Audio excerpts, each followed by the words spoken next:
달빛 아래 사연 한수 채널 구독자 여러분, 오늘도 시청해주셔서 감사합니다. 행복하고 즐거운 시간 되시길 바라며 오늘의 사연 시작하겠습니다. 서울 강남의 초호화 빌딩 47층, 통유리 너머로 한강이 유유히 흐르고 반포대교의 불빛이 반짝이는 고급 라운지였습니다. 천장에는 은은한 샹들리에가 매달려 있었고 벽면에는 현대 미술 작품들이 걸려 있었죠. 40년 만에 열린 동창회, 초대장부터 화려했습니다. 고급 종이에 금박으로 인쇄된 성공한 우리들의 재회라는 문구가 입구 현수막에도 그대로 새겨져 있었죠. 삼겹살 대신 두툼한 스테이크가, 소주 대신 30년산 수입 위스키가 고급 수제 유리 테이블 위에 놓였습니다. 웨이터들은 흰 장갑을 끼고 조용히 서빙을 했어요. 이곳은 평범한 사람들이 쉽게 올 수 있는 장소가 아니었죠. 1인당 30만 원은 기본이었고 예약도 한 달 전부터 해야 하는 곳이었습니다. 성공한 사람들만 남은 자리라며 호기롭게 웃는 박도현, 68살의 그는 과거 일진 두목이었고 지금은 중소건설업 대표였습니다. 손목에는 스위스제 시계가 반짝였고 손가락마다 큼직한 금반지가 끼워져 있었어요. 넥타이 핀도 화려했고 구두도 반들반들 광이 났죠. 여전히 허세 가득한 목소리가 라운지 안을 채웠습니다. 야, 다들 잘 살았네. 우리 때는 진짜 힘들었는데 말이야. 나도 맨 땅에서 시작해서 여기까지 왔다고. 그의 목소리는 유난히 컸고 주변 사람들은 억지로라도 그에게 맞장구를 쳤어요. 조용히 구석자리에 앉은 이선우, 같은 68살이지만 분위기는 전혀 달랐습니다. 정장 차림이지만 검소했고 시계도 보이지 않았어요. 말수도 적었죠. 그저 조용히 물을 마시며 창밖 야경을 바라보고 있었습니다. 한강 위로 유람선이 지나가고 강변도로의 자동차 불빛들이 줄지어 흘러갔어요. 40년 전 그 시절, 그는 항상 교실 구석에 앉아있던 조용한 학생이었습니다. 지금도 그 모습은 크게 달라지지 않은 것처럼 보였죠. 그를 본 박도연이 코웃음을 쳤어요. 야, 선우야, 여기 있었네. 아까부터 찾았잖아. 위스키 잔을 흔들며 다가왔습니다. 아직도 사람 조용하네. 옛날이랑 하나도 안 변했어. 너 혼자 구석에서 뭐하냐? 몇몇 동창들이 어색하게 웃음을 터뜨렸어요. 박도연은 술잔을 들어 올리며 계속 말했죠. 그때 생각난다. 우리 중학교 금고 돈 사라졌을 때 말이야. 기억나냐, 다들? 테이블 위 분위기가 미묘하게 변했습니다. 몇몇은 불편한 표정을 지었지만 박도연은 아랑곳하지 않았어요. 오히려 더 신이 났죠. 그때 선우가 범인으로 몰려서 담임한테 붙잡혔잖아. 우리 김 선생님 진짜 무섭게 혼냈지. 누군가 조심스럽게 맞장구 쳤습니다. 아, 그때 있었지. 오래됐네. 또 다른 동창이 기억을 더듬으며 말했어요. 아직도 기억나? 내 아버지 와서 무릎 꿇고 울었지. 학교 복도에서. 그때 우리 다 복도에 나와 있었잖아. 이선우의 어깨가 미세하게 굳었습니다. 하지만 그는 여전히 아무 말도 하지 않았어요. 그저 물잔을 천천히 내려놓을 뿐이었죠. 박도연이 자신의 가슴을 툭 치며 말했습니다. 근데 알고 보니 그거 내가 한 거였어. 하하. 순간 테이블에 정적이 흘렀습니다. 재즈 음악만이 희미하게 들렸어요. 몇몇 동창들은 눈이 커졌고 누군가는 입을 벌린 채 굳어버렸죠. 하지만 박도연은 폭소를 터뜨렸고 몇몇이 어색하게 따라 웃었습니다. 아, 그때는 어렸잖아. 중학생이 무슨 죄를 알겠어? 지금 와서 누가 따지겠냐? 박도연은 위스키를 한 모금 마시며 계속했어요. 너도 그때 덕분에 정신 차렸잖아. 인생이 교훈이 된 거야. 안 그래? 하하. 나도 그때 일로 배운 게 많아. 세상이 원래 그런 거더라고. 라운지 안의 몇몇 동창들은 눈치를 보기 시작했습니다. 누군가는 시계를 보며 자리를 뜰 준비를 했고 또 누군가는 화장실 가는 척 자리를 피했어요. 하지만 박도연은 멈추지 않았죠. 오히려 더 신나서 떠들었습니다. 그때 진짜 웃겼던 게 선우 내 아버지가 담임 선생님한테 절하면서 용서 빌던 거. 지금 생각하면 좀 안 됐지만 그때는 그게 현실이었어. 이선우의 손이 천천히 떨렸습니다. 물잔을 쥔 손에 힘이 들어갔고 손등에 핏줄이 붉어졌어요. 턱 근육도 굳어졌죠. 하지만 그는 여전히 침묵을 지켰습니다. 눈빛만이 창밖 한강을 응시하고 있었어요. 그때 박도연이 테이블 위에 소주병을 집어들었습니다. 누군가 위스키만 마시자고 했지만 그는 역시 소주가 제맛이라며 소주병을 따로 시켜 놓았었죠. 야, 그때 일도 있고 하니 내가 사죄의 의미로 한 잔 줄게. 진심이야, 진심. 주변 사람들이 긴장했어요. 분위기가 심상치 않았거든요. 누군가 도연아, 그만하자라고 말했지만 그는 듣지 않았습니다. 박도연은 비틀거리며 이선우에게 다가갔습니다. 진짜 미안했어, 선우야. 내가 어렸을 때 철이 없었지. 그리고는 소주를 이선우 머리 위로 천천히 부었어요. 소주가 머리카락을 타고 이마로, 뺨으로, 정장깃으로 흘러내렸습니다. 차갑고 톡 쏘는 냄새가 코를 찔렀죠. 웃음과 정적이 섞인 공기가 라운지를 채웠습니다. 누군가는 숨을 죽였고 누군가는 자리에서 일어났어요. 아, 너무 진지하게 받지 마. 그냥 추억이지, 추억. 우리 40년 만에 만났는데 이런 것도 추억 아니겠어? 박도연은 여전히 웃고 있었습니다. 누군가 조용히 선 넘었다라고 중얼거렸지만 대부분은 눈치만 봤어요. 개입하기엔 너무 껄끄러운 상황이었죠. 라운지의 은은한 재즈 음악이 멈추고 한강 야경 불빛만 조용히 반짝였습니다. 웨이터들도 멀찍이 서서 상황을 지켜보고 있었어요. 이선우가 천천히 냅킨으로 젖은 머리를 닦았습니다. 소주가 목덜미를 타고 등줄기로 흘러내렸고 정장 어깨가 축축하게 젖었어요. 그는 냅킨을 테이블에 조용히 내려놓으며 짧게 말했습니다. 넌 여전히 변한 게 없구나. 목소리는 낮았지만 또렷했어요. 그리고 천천히 자리에서 일어났죠. 의자가 바닥과 마찰하는 소리가 정적을 깼습니다. 이선우는 아무 말 없이 라운지 출구를 향해 걸어갔어요. 등은 고닫고 걸음걸이는 흔들림이 없었죠. 화려한 샹들리에 불빛 아래서 벌어진 옛날 왕따 조롱. 그 대비는 현실감 있는 사회적 긴장감을 만들어냈습니다. 성공했다고 자부하는 사람들의 모임에서 가장 추악한 과거가 되살아난 순간이었죠. 박도연은 여전히 웃고 있었지만 그 웃음은 이제 라운지 안 누구도 따라하지 않았습니다.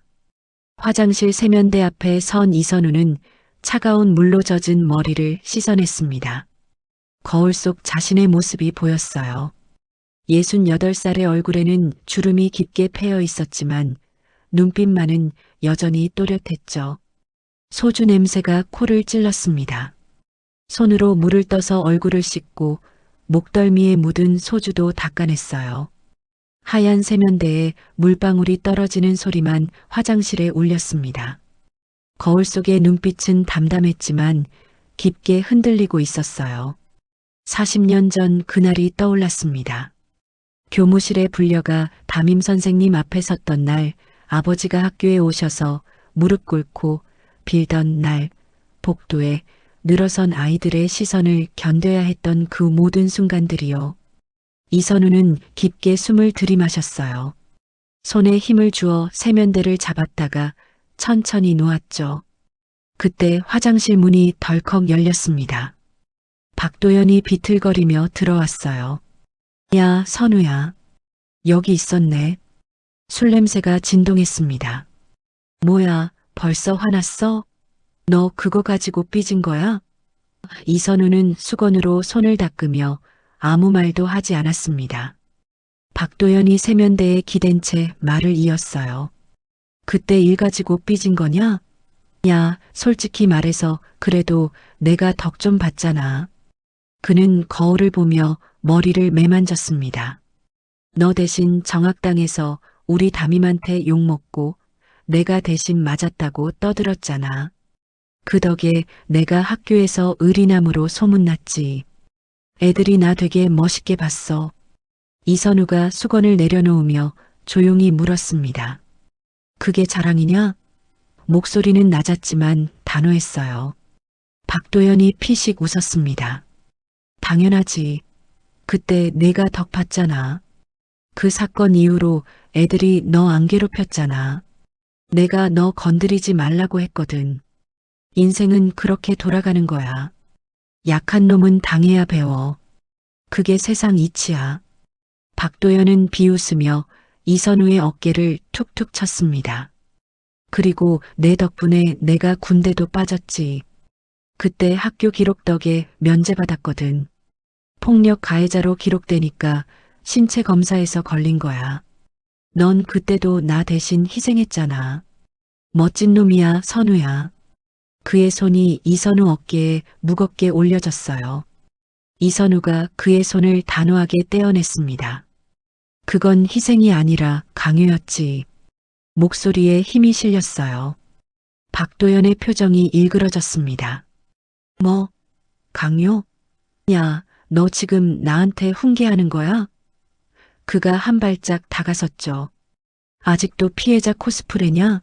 40년이 지났는데? 화장실 안의 공기가 무거워졌습니다. 형광등 불빛만이 차갑게 두 사람을 비추고 있었어요. 박도연이 계속 말했습니다. 너도 그때 일로 강해졌잖아. 약한 놈이 세상에서 살아남으려면 맞아봐야 돼. 내가 너 단련시켜 준 거지. 지금 내가 여기까지 온 것도 다 그때 일 덕분 아니겠어? 그 순간 화장실 문이 다시 열렸습니다. 윤태수가 들어왔어요. 68살의 그는 예비역 육군 대령 출신이었죠. 도연아, 그만해라. 그의 목소리는 차분했지만 무게가 있었습니다. 넌 지금 선 넘고 있다. 박도연이 고개를 돌렸어요. 뭐야, 윤태수 너까지 훈계야. 여긴 군대 아니야. 너희 둘이 작당해서 나 가르치려고? 윤태수가 한 발짝 다가서며 말했습니다. 가르치는 게 아니라 말리는 거야. 내가 지금 하는 짓이 얼마나 치졸한지 모르겠냐? 박도연의 얼굴이 붉어졌어요. 치졸하다고? 야, 나 중소기업 대표야. 직원 50명 먹여 살려. 너희처럼 월급쟁이 아니라고. 그때 화장실 문가에서 낮고 묵직한 목소리가 울렸습니다. 박도현, 그 입 다물어라. 세 사람의 시선이 일제히 문 쪽으로 향했어요. 거기 최문경이 서 있었습니다. 68살의 그는 국정원 부원장 출신이었죠. 검은색 정장에 넥타이를 단정하게 맨 그의 눈빛은 날카로웠습니다. 최문경이 천천히 화장실 안으로 들어왔어요. 밖에서 다 들렸어. 내가 무슨 짓을 하는지. 박도연이 어색하게 웃었습니다. 아, 문경이 형. 우리 그냥 옛날 얘기하는 거예요. 뭐 그리 심각하게. 최문경이 그의 말을 끊었습니다. 옛날 얘기? 내가 지금 한 건 폭행이야. 화장실 안의 공기가 얼어붙었습니다. 최문경이 이선우를 바라보며 말했어요. 괜찮습니까? 존댓말이었습니다. 박도연이 어리둥절한 표정을 지었죠. 뭐야, 왜 갑자기 존댓말을. 최문경이 차갑게 그를 쳐다봤어요. 넌 모르는 게 당연하지. 내가 알 리가 없어. 윤태수가 한숨을 쉬며 말했습니다. 도연아, 너 선우가 누군지 정말 모르냐? 박도연이 코웃음을 쳤어요.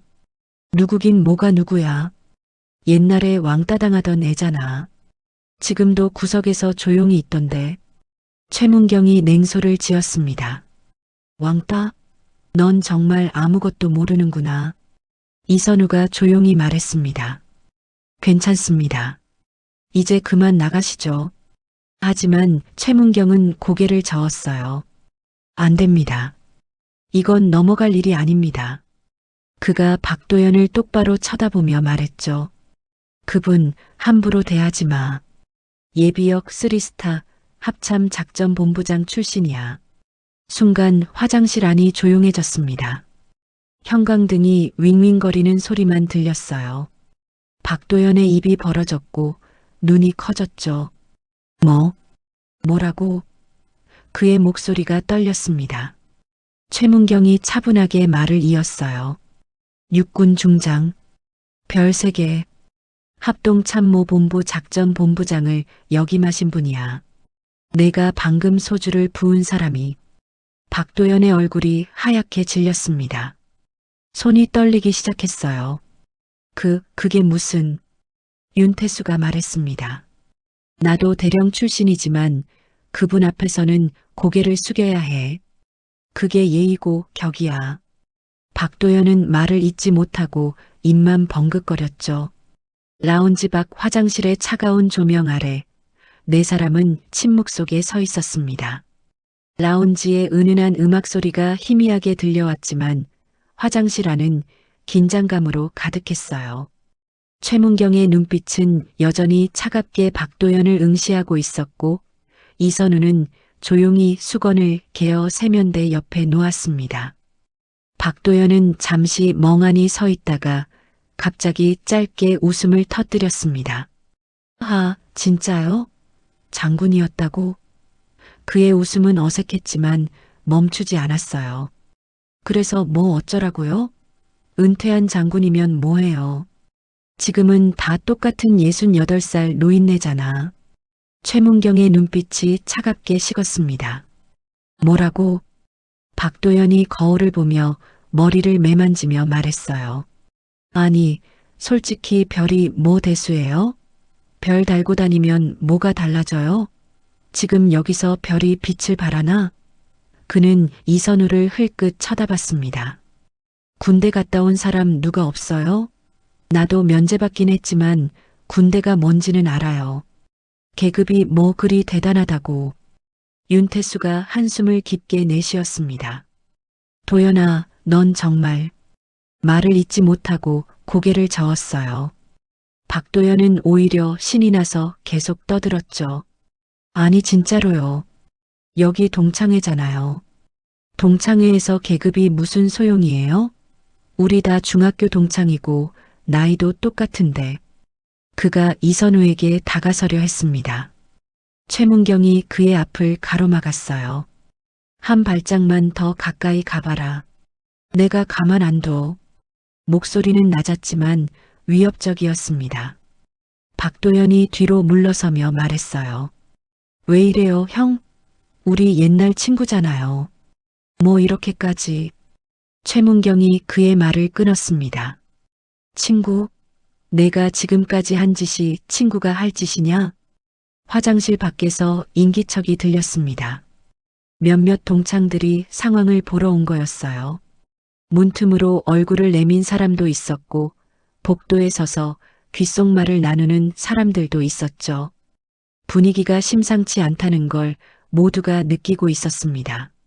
라운지 매니저도 조심스럽게 다가와 손님 괜찮으십니까? 라고 물었어요.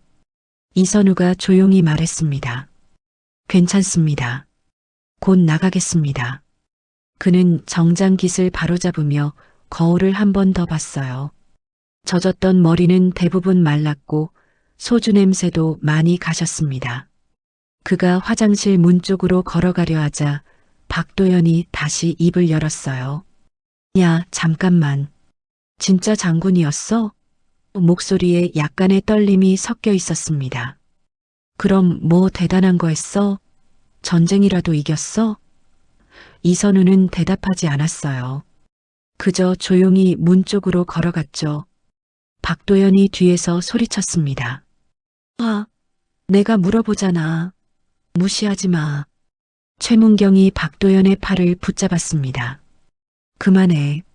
내가 지금 누구한테 소리를 지르는지 알기나 해? 박도연이 팔을 뿌리치려 했지만 최문경의 손아귀는 단단했어요. 나요. 내가 뭘 잘못했는데?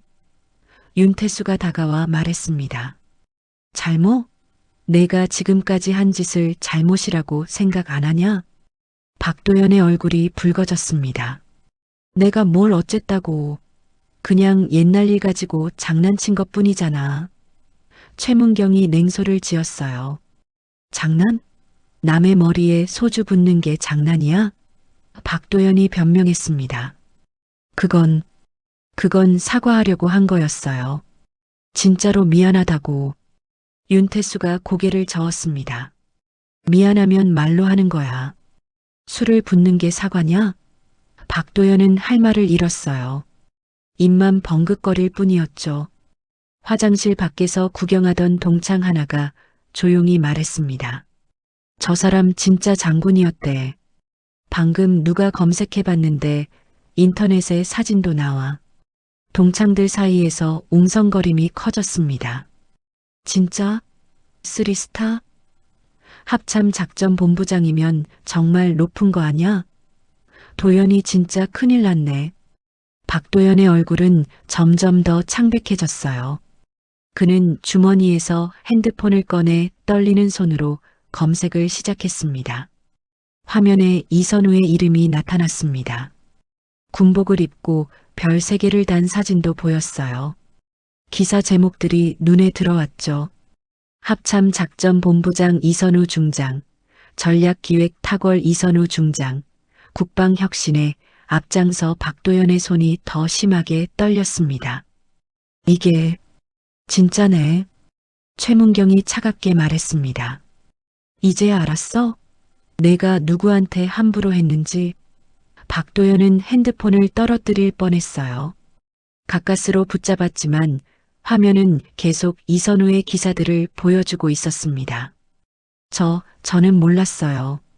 진짜 몰랐다고요. 윤태수가 팔짱을 끼며 말했습니다. 몰랐으면 괜찮은 거야?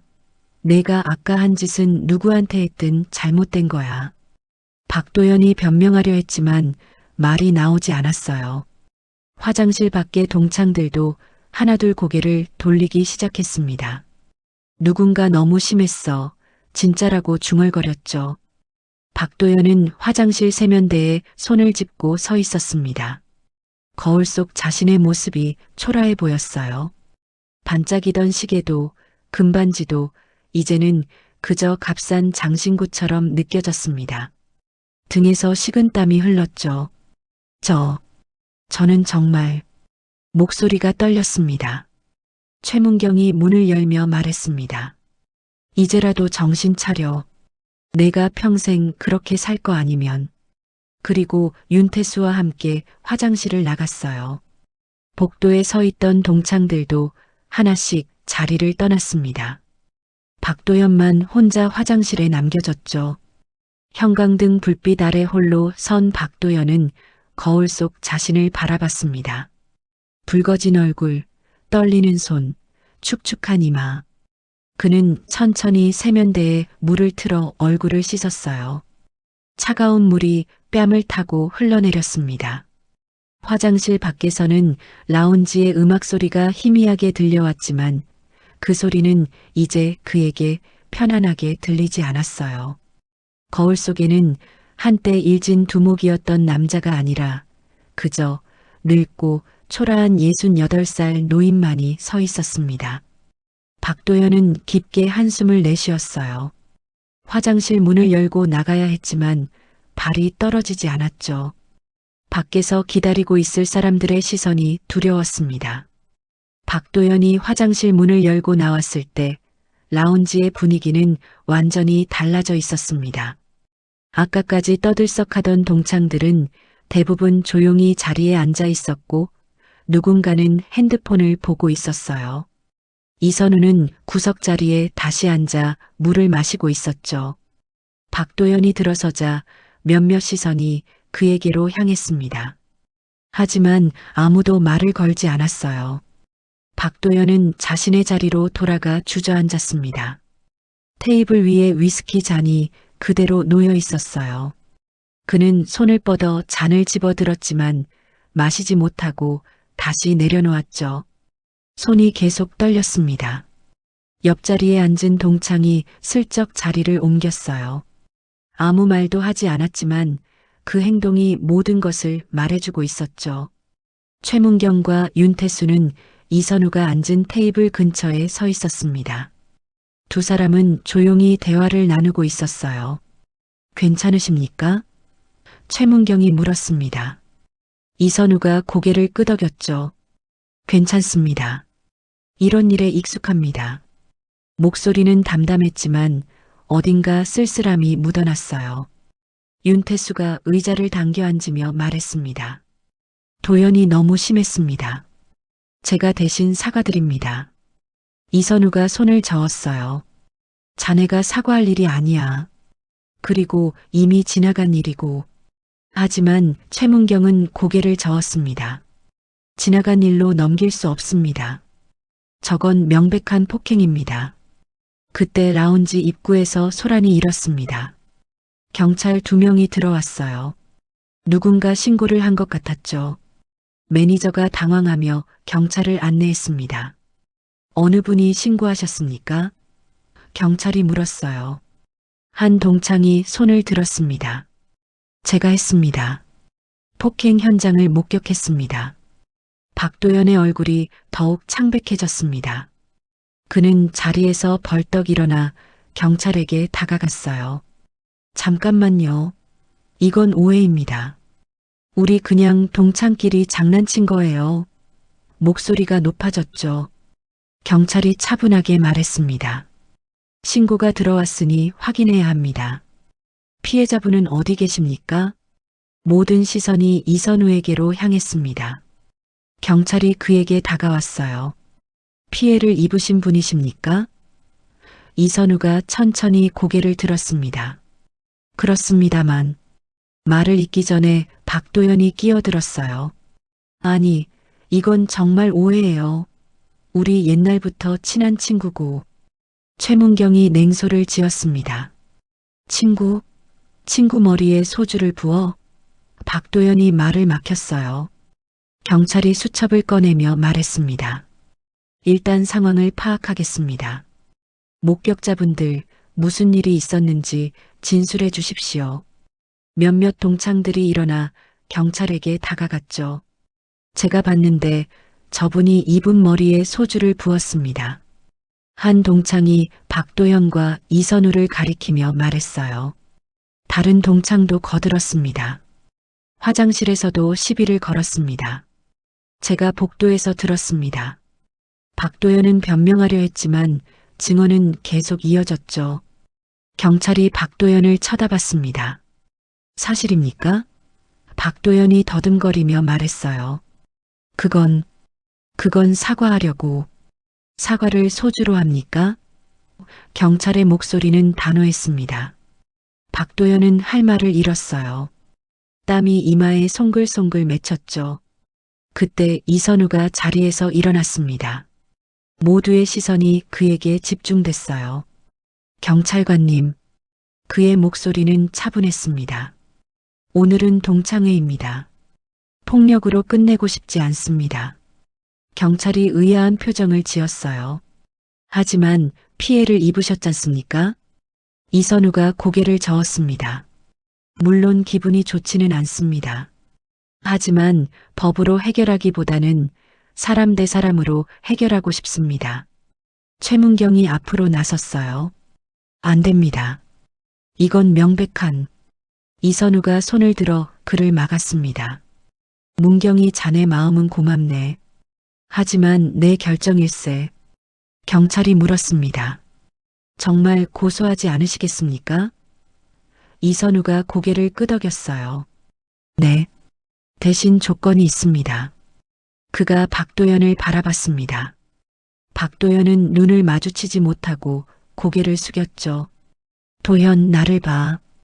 이선우의 목소리였습니다. 박도연이 천천히 고개를 들었어요. 이선우의 눈빛은 분노로 가득하지 않았습니다. 오히려 차분하고 단호했죠. 오늘 내가 한 일 40년 전에 내가 한 일 모두 기억해. 박도연이 고개를 끄덕였어요. 그리고 진심으로 뉘우쳐라. 말로만이 아니라 행동으로. 이선우가 경찰을 향해 말했습니다. 법보다 사람이 먼저입니다. 이 친구가 정말 잘못을 깨닫고 바뀔 기회를 주고 싶습니다. 경찰이 잠시 망설이다가 말했어요. 피해자분이 그렇게 원하신다면. 하지만 다시 이런 일이 생기면 바로 조치하겠습니다. 박도연은 여전히 고개를 숙인 채 서 있었습니다. 손은 주먹을 쥐었다 폈다를 반복했어요. 입술이 파르르 떨렸죠. 이선우가 그에게 다가갔습니다. 도현, 나는 내가 변할 수 있다고 믿네. 하지만 입으로만 사과하지 마. 행동으로 보여줘. 최문경이 옆에서 말했습니다. 너무 관대하신 것 아닙니까? 이선우가 미소를 지었어요. 관대한 게 아니야. 이게 더 어려운 길이거든. 법의 처벌보다 양심의 가책이 더 무겁다네. 윤태수도 고개를 끄덕였습니다. 역시. 그래서 별 3개를 다신 겁니다. 라운지 안은 다시 조용해졌습니다. 경찰이 수첩을 덮으며 말했어요. 알겠습니다. 하지만 다음에는 이렇게 넘어가지 않을 겁니다. 그리고 라운지를 나갔죠. 매니저가 안도의 한숨을 쉬었고 동창들도 하나둘 자리로 돌아갔습니다. 박도연만이 여전히 그 자리에 서 있었어요. 고개를 들지 못한 채 주먹을 쥔 채 온몸이 떨리고 있었습니다. 이선우는 그를 한 번 더 바라본 뒤 자신의 자리로 돌아갔어요. 창밖으로 한강의 야경이 여전히 아름답게 빛나고 있었지만 라운지 안의 공기는 무겁기만 했습니다. 경찰이 떠난 후 라운지 안의 분위기는 여전히 무겁게 가라앉아 있었습니다. 동창들은 어색하게 술잔을 기울이거나 의미 없는 대화를 나누고 있었어요. 하지만 모두의 시선은 은근히 박도현과 이선우를 향하고 있었죠. 박도현은 자리에 앉았지만 꼼짝도 하지 않았습니다. 테이블 위의 음식은 손도 대지 않았고 술잔도 그대로였어요. 이선우는 창가에 앉아 여전히 한강을 바라보고 있었습니다. 불빛들이 강물 위를 흐르고 유람선 하나가 천천히 지나갔어요. 그의 얼굴에는 아무런 감정도 드러나지 않았지만 눈빛 깊은 곳에는 무언가 복잡한 생각들이 소용돌이치고 있는 것 같았죠. 최문경이 그의 옆자리에 앉았습니다. 정말 괜찮으십니까? 조용히 물었어요. 이선우가 고개를 끄덕였습니다. 괜찮네. 이런 일쯤은. 말을 잇지 못하고 입을 다물었어요. 최문경이 한숨을 쉬었습니다. 저였다면 절대 참지 못했을 겁니다. 특히 40년 전 일까지 들춰내다니. 이선우가 물잔을 천천히 들어 올렸습니다. 분노는 독일세. 마시면 자신을 먼저 해치지. 그가 물을 한 모금 마시고 잔을 내려놓았어요. 도연이도 불쌍한 사람이야. 평생 그렇게 살아왔으니. 최문경이 고개를 저었습니다. 불쌍하다니요. 저 인간이 얼마나 많은 사람을 괴롭혔는지 아십니까? 윤태수도 다가와 앉았습니다. 맞습니다. 중학교 때도 고등학교 때도 계속 그랬어요. 저도 한 번 당할 뻔했습니다. 그가 옛날을 떠올리며 말했어요. 다만 제가 덩치가 좀 있어서 피했죠. 하지만 선우 동무는 항상 조용하고 약해 보여서 타깃이 됐습니다. 이선우가 쓸쓸하게 웃었습니다. 약해 보였다. 맞는 말일세. 그때 나는 정말 약했어. 그가 주먹을 쥐었다 폈다를 반복했어요. 매일 학교 가는 게 두려웠지. 복도에서 도연이를 마주칠까봐, 화장실에 혼자 갈까봐. 밥 먹을 때도 혼자 구석에서 먹었어. 최문경이 눈썹을 찌푸렸습니다. 그런 일을 겪으셨는데도 어떻게 저렇게 차분하실 수 있습니까? 이선우가 창밖을 바라보며 말했어요. 군대가 날 바꿔놨네. 처음 입대했을 때는 여전히 약했지. 하지만 훈련을 받으면서 깨달았어. 진짜 강함은 주먹이 아니라 마음에 있다는 걸. 그가 천천히 말을 이었습니다. 이등병 시절 한 고참이 날 괴롭혔네. 도연이처럼. 하지만 소대장이 그 고참을 불러서 말했지. 약한 자를 괴롭히는 건 비겁함이다. 진짜 강한 자는 약한 자를 지킨다. 그 말이 내 인생을 바꿨어. 윤태수가 고개를 끄덕였습니다. 그래서 장군까지 오르신 겁니다. 이선우가 손을 저었어요. 장군이 대단한 게 아니야. 사람이 대단한 거지. 별은 그저 책임의 무게일 뿐이네. 그가 다시 물을 마셨습니다. 도연이도 언젠가는 깨닫겠지. 힘으로 얻은 존중은 진짜가 아니라는 걸. 반대편 테이블에서 박도연은 여전히 고개를 숙이고 있었습니다. 옆에 앉은 동창이 조심스럽게 말을 걸었어요. 도연아, 괜찮아? 박도연이 대답하지 않았습니다. 그저 주먹만 쥐었다 폈다를 반복했죠. 동창이 한숨을 쉬며 말했습니다. 너 진짜 선 넘었어. 알지? 박도연이 떨리는 목소리로 말했어요. 나도 알아. 내가 미쳤지. 그의 눈에 눈물이 맺히기 시작했습니다. 왜 내가 그랬을까? 왜? 동창이 등을 토닥였어요. 이제라도 정신 차려. 아직 늦지 않았어. 하지만 박도연은 고개를 저었습니다. 늦었어. 이미 너무 늦었어. 그때 라운지 입구가 다시 열렸습니다. 이번에는 단정한 정장을 입은 여성 한 명과 군복을 입은 젊은 장교 3명이 들어왔어요. 동창들이 수군거리기 시작했습니다. 저 사람들 누구야? 군복 입은 사람들은 뭐지? 최문경이 미소를 지었습니다. 오셨군요. 여성이 이선우에게 다가왔습니다. 65살쯤 되어 보이는 그녀는 우아한 미소를 지으며 말했어요. 여보, 괜찮으세요? 이선우가 일어나 그녀의 손을 잡았습니다. 괜찮네, 경이야. 왜 왔어? 경이라고 불린 여성이 남편을 살폈어요. 연락받고 걱정돼서 왔죠. 뒤따라온 3명의 장교가 격려를 했습니다. 아버님, 이들은 이선우의 자녀들이었어요. 큰아들은 육군 대령, 별 하나를 단 준장이었고 딸은 해군 대령, 막내 아들은 공군 중령이었죠. 3사람 모두 단정한 군복 차림에 자신감 넘치는 자세로 서 있었습니다. 라운지 안이 술렁이기 시작했습니다. 저 사람들 전부 장교야? 와, 별까지 있네. 가족이 다 군인이네. 동창들의 눈이 커졌어요. 박도연도 고개를 들어 그쪽을 바라봤습니다. 그의 얼굴은 더욱 창백해졌죠. 경희가 주위를 둘러보다가 남편의 젖은 정장깃을 발견했습니다. 이게 뭐예요? 그녀의 목소리가 차갑게 식었어요. 이선우가 손을 저었습니다. 괜찮아. 아무것도 아니네. 하지만 큰아들이 앞으로 나섰습니다.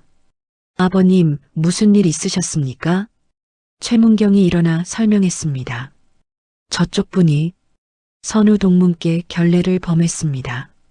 그가 박도연을 가리켰어요. 3 자녀의 시선이 일제히 박도연에게로 향했습니다.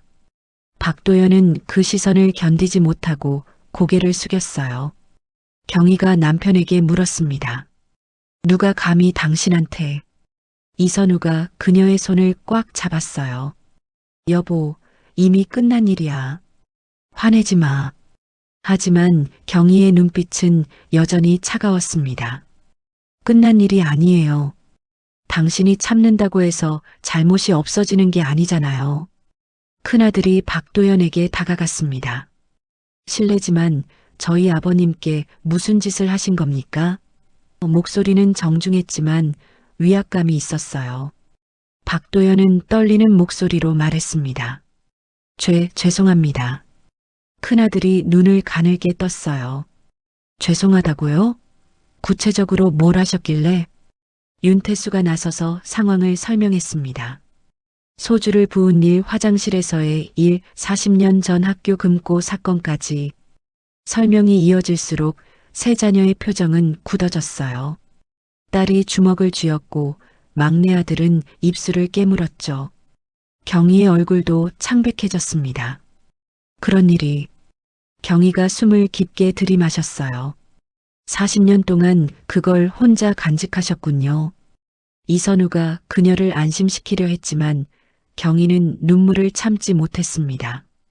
당신이 얼마나 힘들었을지. 큰아들이 아버지 옆에 섰어요. 아버님, 법적 조치를 취하십시오. 하지만 이선우는 고개를 저었습니다. 아니다. 이미 용서했어. 세 자녀가 동시에 반대했어요. 아버님, 이건 넘어갈 일이 아닙니다. 최소한 사과라도 받으셔야죠. 이선우가 손을 들어 자녀들을 진정시켰습니다.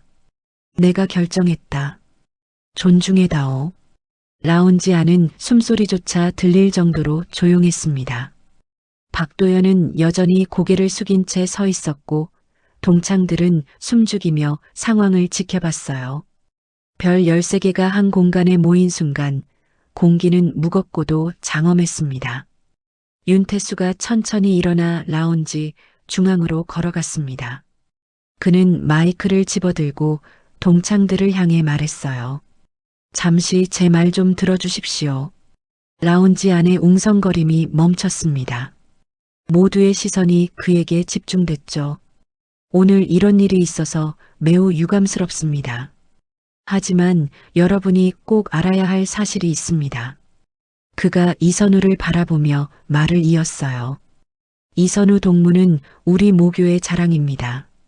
육군 중장으로 예편하셨고 합동참모본부 작전본부장을 역임하셨습니다. 동창들 사이에서 감탄의 소리가 흘러나왔어요. 별 3개라는 건 우리나라에 몇 명 안 되는 겁니다. 국방의 핵심을 담당하신 분이죠. 윤태수가 이선우의 가족들을 향해 손짓했습니다. 그리고 보시다시피 부인이신 김경희 여사님은 육군 준장 출신이십니다. 경희가 단정하게 고개를 숙였어요. 세 자녀분들 모두 현역 장교이십니다. 큰아드님은 육군 준장, 따님은 해군 대령, 막내 아드님은 공군 중령이십니다. 라운지 안이 다시 술렁였습니다. 한 가족의 별이 5개? 진짜 대단한 집안이네. 이런 집안이 우리 동창 중에 있었다니. 박도연은 의자에 주저앉았어요. 얼굴이 흑빛으로 변했고 손은 멈추지 않고 떨렸죠. 윤태수가 계속 말했습니다. 더 중요한 건 이겁니다. 그가 잠시 말을 멈추고 동창들을 둘러봤어요. 이선우 동문 가족은 우리 모교에 10억 원의 장학기금을 기부하셨습니다. 순간 라운지 안이 정적에 휩싸였습니다. 10억 원을 전액 현금으로 아무런 조건 없이 기부하셨습니다. 최문경이 일어나 말을 보탰어요. 저도 확인했습니다. 작년에 조용히 기부하셨고 언론에도 알리지 않으셨습니다. 그저 후배들이 공부할 수 있도록 돕고 싶다는 이유만으로요. 동창들의 눈이 커졌습니다. 누군가 감탄사를 내뱉었고 또 누군가는 고개를 숙였어요. 우리 모교가 지금 신축 도서관을 짓고 있는 거 아십니까? 윤태수가 물었습니다. 그 건물이 바로 이선우 동문의 기부금으로 지어지고 있습니다. 하지만 이름 하나 새기지 않으셨죠. 그저 익명의 동문으로만 남기셨습니다. 이선우가 손을 저었습니다. 태수, 그만. 하지만 윤태수는 멈추지 않았어요. 이것만이 아닙니다. 그가 핸드폰을 꺼내 화면을 보여줬어요. 선우 동무는 퇴역 후에도 국방부 자문위원으로 통일부 자문위원으로 활동하고 계십니다. 강연료는 모두 장학금으로 기부하시죠. 동창들이 술렁였습니다. 매년 그렇게 하신다고 들었습니다. 한 동창이 일어나 말했습니다. 제 조카가 작년에 그 장학금 받았습니다. 이선우 장학금이라고 들었어요. 그가 이선우를 향해 깊게 고개를 숙였어요. 그때 정말 감사했습니다. 조카 집이 어려워서 학교를 그만둘 뻔했거든요. 이선우가 손을 저었습니다. 아닙니다. 그런 건 또 다른 동창이 일어났습니다. 저희 회사에서도 선우 동문 강연 들었습니다. 리더십에 관한 강연이었는데 정말 감동적이었어요. 그가 박수를 치기 시작했고 하나둘 동창들이 따라 일어나 박수를 쳤습니다. 라운지 안이 박수 소리로 가득 찼어요. 이선우는 당황한 표정으로 손을 저었습니다. 아닙니다, 여러분. 이건 제가 받을 박수가 아닙니다. 하지만 박수는 멈추지 않았어요. 경희가 남편의 손을 잡으며 미소 지었고 세 자녀도 자랑스러운 표정으로 아버지를 바라봤죠. 박도연만이 박수를 치지 않았습니다. 그는 의자에 앉은 채 두 손으로 얼굴을 감싸고 있었어요. 어깨가 미세하게 떨렸고 손가락 사이로 눈물이 흘러내렸죠. 옆에 앉은 동창이 조용히 물었습니다. 도연아, 괜찮아? 하지만 박도연은 대답하지 못했어요. 박수가 점차 잦아들고 사람들이 다시 자리에 앉았습니다. 윤태수가 마이크를 내려놓으며 말했어요. 이선우 동무는 우리가 본받아야 할 뿐입니다. 진짜 성공은 돈이나 지위가 아니라 얼마나 많은 사람에게 도움이 되었느냐로 판단되는 것 같습니다. 동창들이 고개를 끄덕였어요. 최문경이 덧붙였습니다. 그런 분을 오늘 우리 중 누군가가 모욕했습니다. 그의 목소리가 차갑게 식었어요. 그건 개인에 대한 모욕이 아닙니다. 우리 모두에 대한 모욕입니다.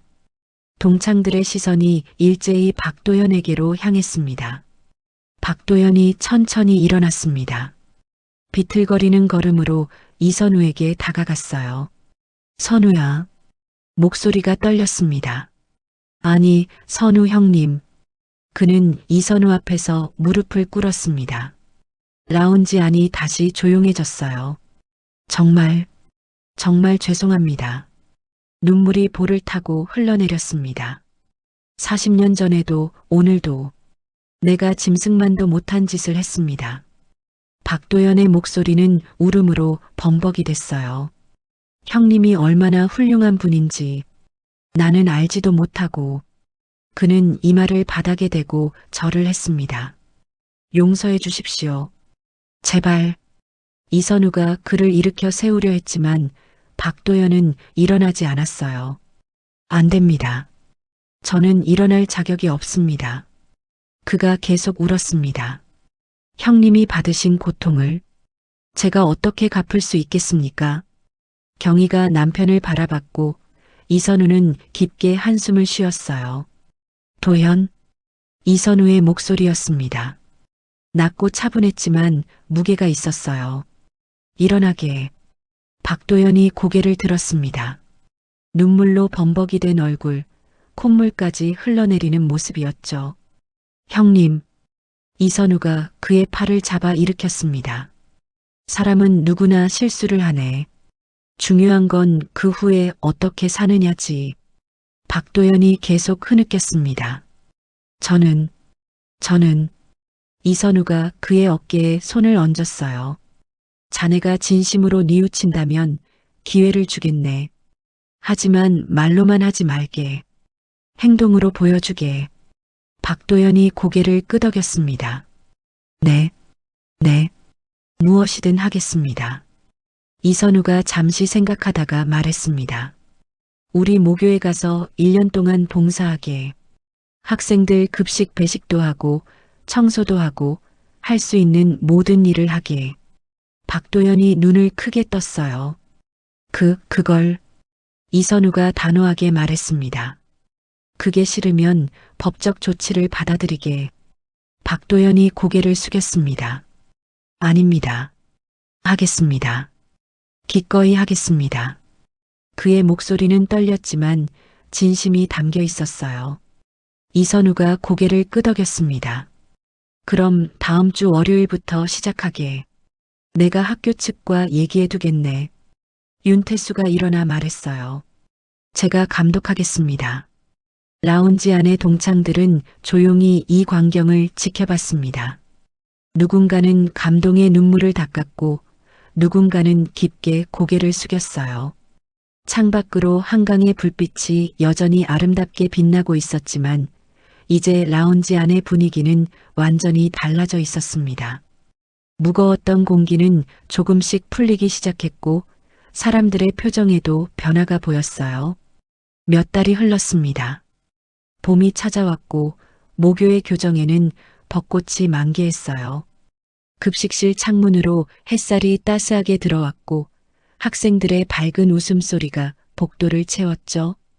점심시간이 되자 급식실은 학생들로 붐비기 시작했습니다. 배식대 뒤에 엠치마를 두른 박도연이 서 있었어요. 68살의 그는 국자를 들고 학생들에게 밥을 퍼주고 있었습니다. 많이 드세요. 그가 학생에게 말했어요. 학생이 감사합니다 하고 인사했죠.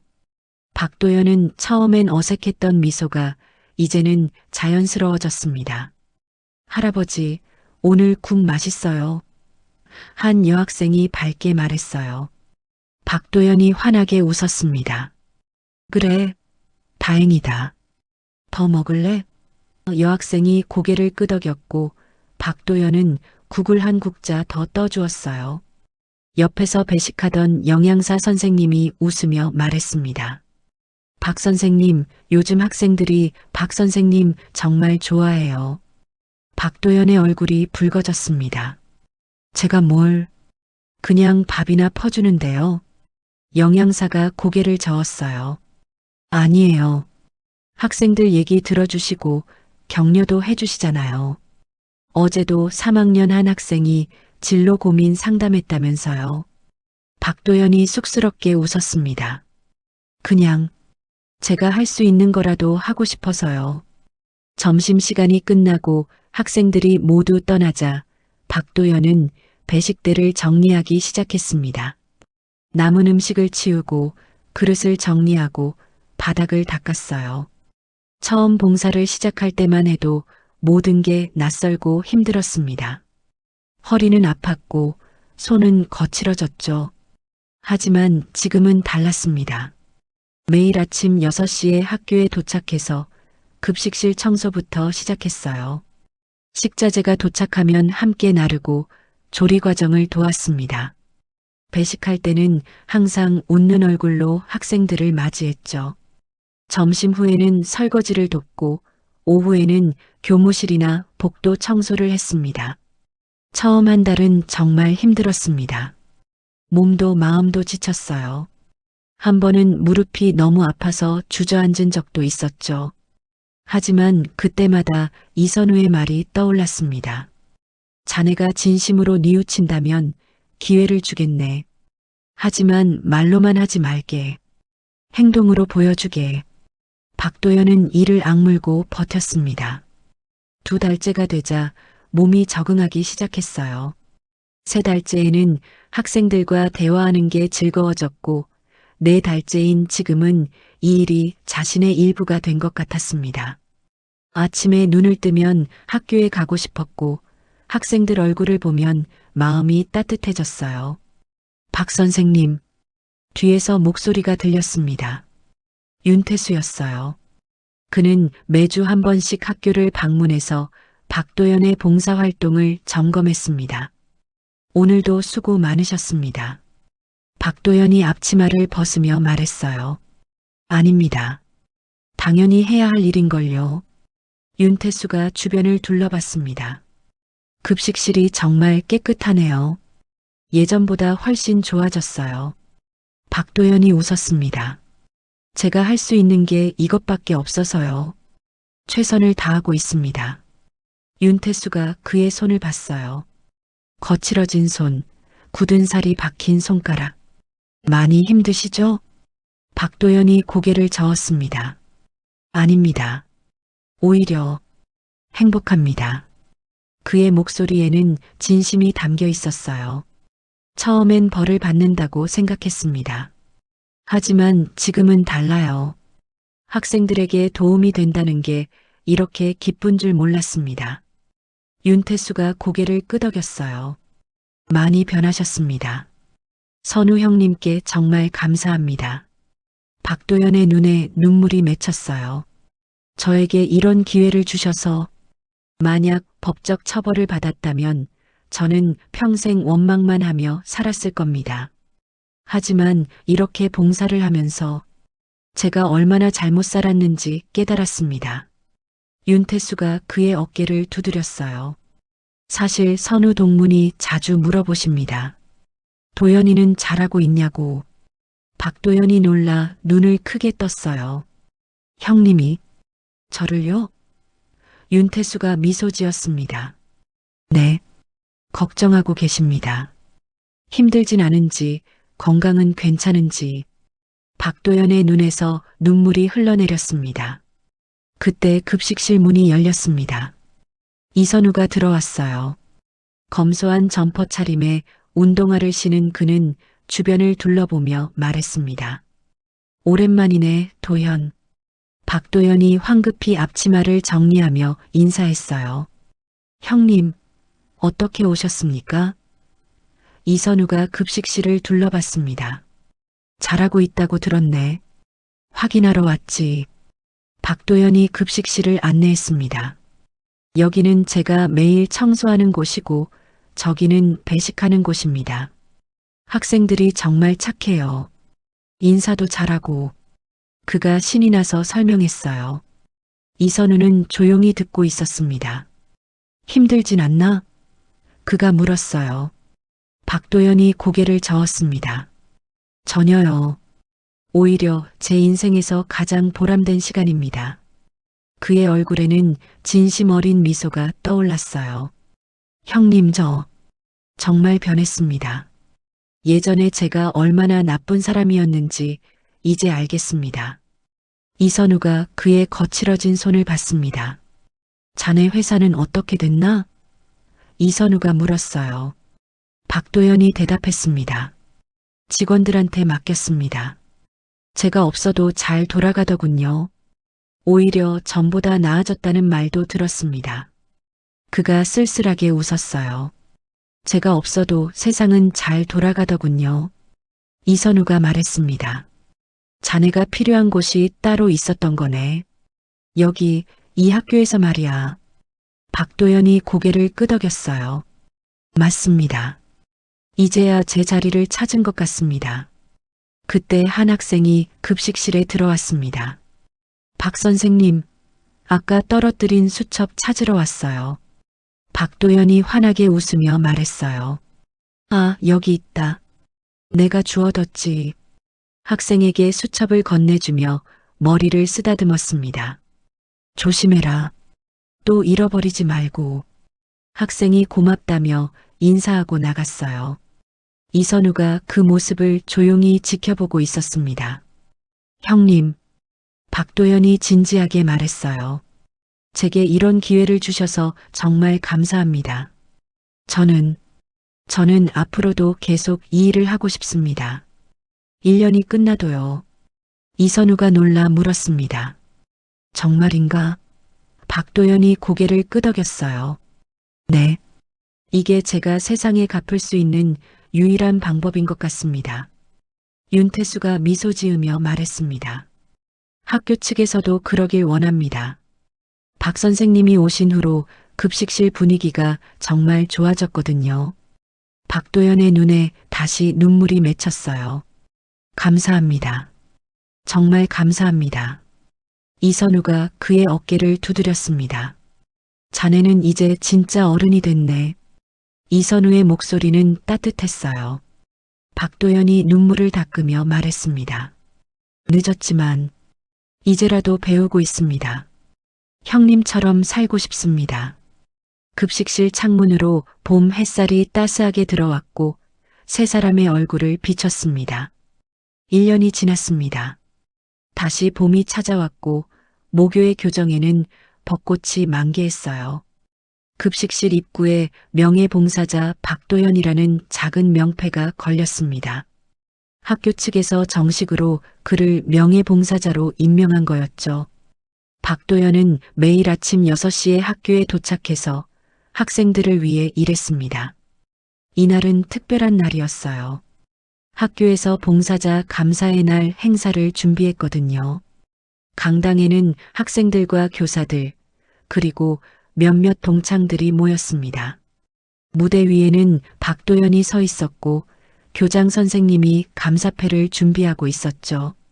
박도연 선생님, 1년 동안 정말 수고 많으셨습니다. 박도연이 감사패를 받으며 고개를 숙였어요. 저야말로 감사합니다. 제게 이런 기회를 주셔서요. 학생들이 박수를 쳤습니다. 열렬한 박수였어요. 한 학생이 무대로 달려나와 꽃다발을 건넸습니다.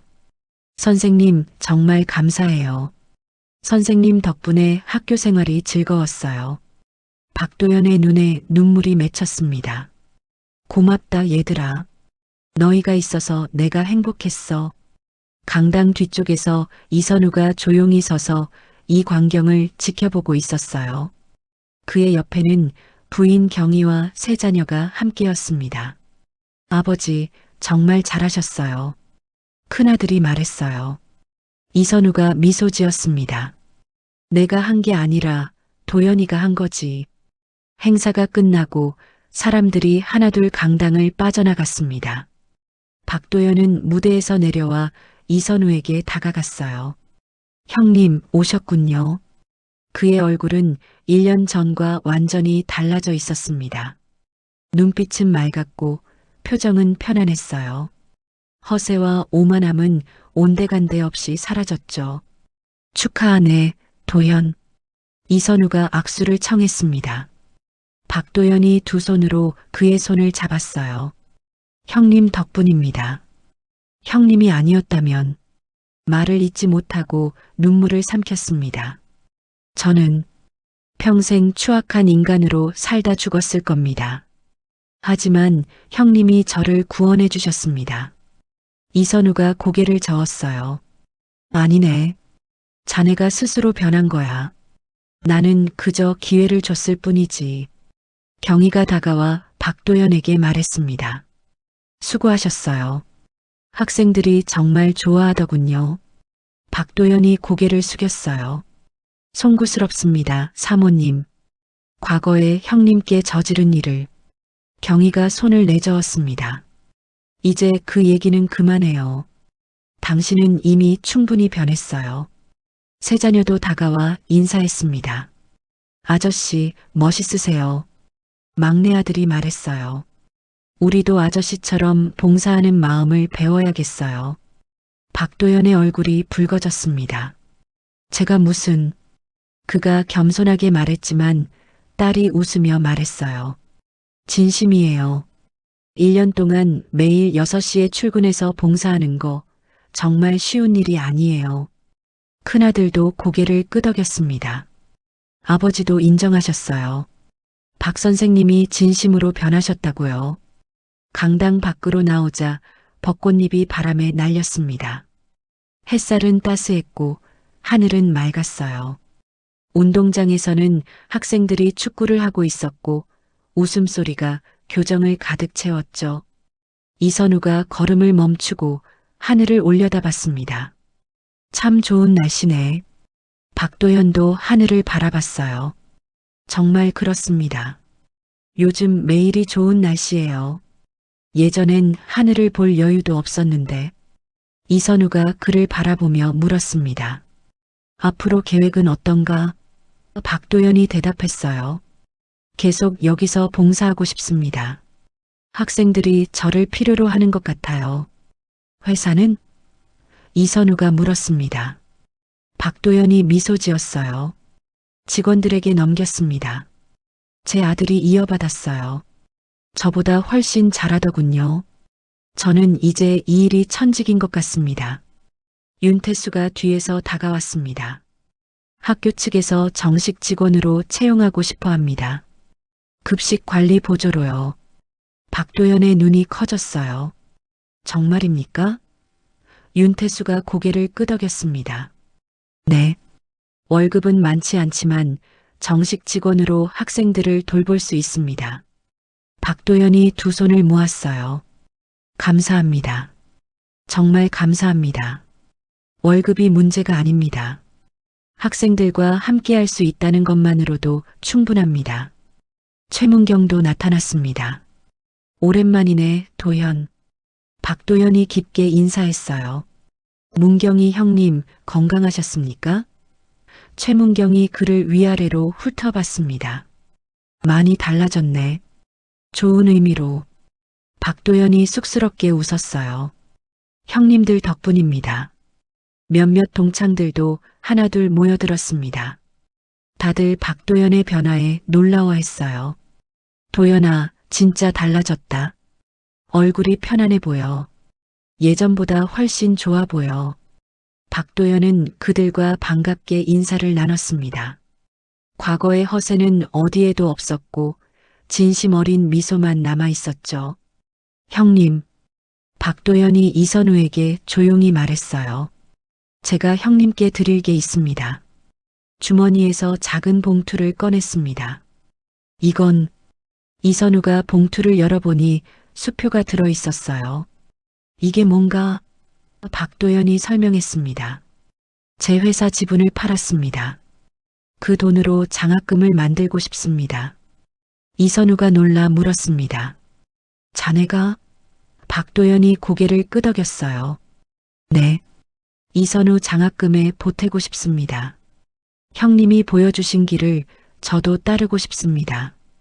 경희가 감동한 표정으로 말했습니다. 정말 대단하세요. 박도연이 손을 저었어요. 아닙니다. 이건 당연히 해야 할 일입니다. 이선우가 봉투를 돌려주려 했습니다. 이건 자네 돈이네. 하지만 박도연이 손을 뒤로 뺐어요. 형님, 제발 받아주십시오. 이게 제가 속죄할 수 있는 유일한 방법입니다. 돈으로 과거가 지워지진 않지만 적어도 학생들에게는 도움이 될 겁니다. 이선우가 잠시 망설이다가 고개를 끄덕였습니다. 고맙네, 도연. 이선우의 목소리는 따뜻했어요. 자네는 정말 변했네. 진심으로. 박도연의 눈에 눈물이 맺혔습니다. 감사합니다, 형님. 저에게 새로운 인생을 주셔서. 두 사람은 서로를 바라보며 미소 지었어요. 벚꽃잎이 바람에 날려 두 사람 사이를 지나갔습니다. 교정에서는 학생들의 웃음소리가 끊이지 않았고 따스한 봄 햇살이 모든 것을 감싸 안았어요. 이선우가 하늘을 올려다보며 조용히 말했습니다. 별은 사람 위에 있지 않네. 사람 곁에서 세상을 밝히는 등불일 뿐이지. 박도연이 고개를 끄덕였어요. 이제야 그 의미를 알겠습니다, 형님. 진짜 별은 하늘에 있는 게 아니라. 그가 학생들을 가리켰습니다. 저 아이들의 미래를 밝히는 거였군요. 이선우가 그의 어깨를 토닥였습니다. 그래, 이제 자네도 별이 됐네. 경희가 남편의 팔을 잡으며 말했습니다. 여보, 우리 이제 갈까요? 애들이 저녁 약속 잡아뒀대요. 이선우가 고개를 끄덕였어요. 박도연에게 마지막 인사를 건넸습니다. 건강하게, 도연. 자주 보세. 박도연이 깊게 인사했습니다. 형님도 건강하십시오. 정말 감사합니다. 이선우 가족이 교문을 향해 걸어갔습니다. 박도연은 그들의 뒷모습을 오랫동안 바라봤어요. 별 13개가 천천히 멀어져 갔지만 그들이 남긴 빛은 여전히 교정을 밝히고 있었습니다. 박도연은 급식실로 돌아갔어요. 내일도 6시에 출근해야 했고 학생들이 기다리고 있었으니까요. 급식실 창문을 닦으며 박도연은 혼잣말을 했습니다. 그때는 몰랐어. 진짜 추억이 뭔지. 창밖으로 석양이 지고 있었어요. 붉게 물든 하늘 아래 학생들이 집으로 돌아가는 모습이 보였습니다. 이제야 진짜 추억을 만들고 있어. 그의 얼굴에는 평온한 미소가 떠올랐습니다. 멀리서 이선우는 교문을 나서며 뒤를 돌아봤어요. 급식실 불빛이 켜져 있었고 박도연의 실루엣이 보였죠. 여보, 뭘 보세요? 경희가 물었습니다. 이선우가 미소 지으며 대답했어요. 저기 새로운 별 하나가 떠오르고 있네. 경희도 급식실을 바라보며 고개를 끄덕였습니다.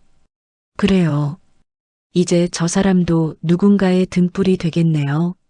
세 자녀가 부모님을 따라 걸었어요. 봄바람이 불어왔고 벚꽃잎이 하늘로 날아올랐습니다. 별은 하늘이 아닌 사람 곁에 있었습니다. 세상을 밝히는 등불로 누군가의 희망으로 그렇게 빛나고 있었죠.